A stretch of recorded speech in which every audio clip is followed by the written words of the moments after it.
पाठ पढ़ कह हाँ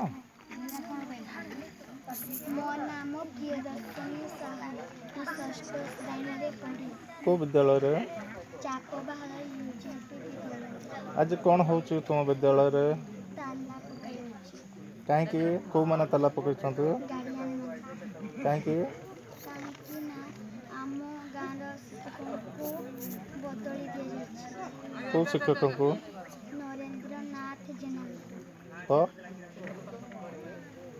सी आमको भल पाठ पढ़ुले नहीं गले से आम आशारे आम ये स्कूल आसलु एवं आम कौटी पढ़ू ये आम पछे अलग स्कूल नाम लिखाबू यही स्कूल भर को आम प्रवेश कर कहीं आम शिक्षक को बदली तो तुम फेरे आने चाहूँ धन्यवाद।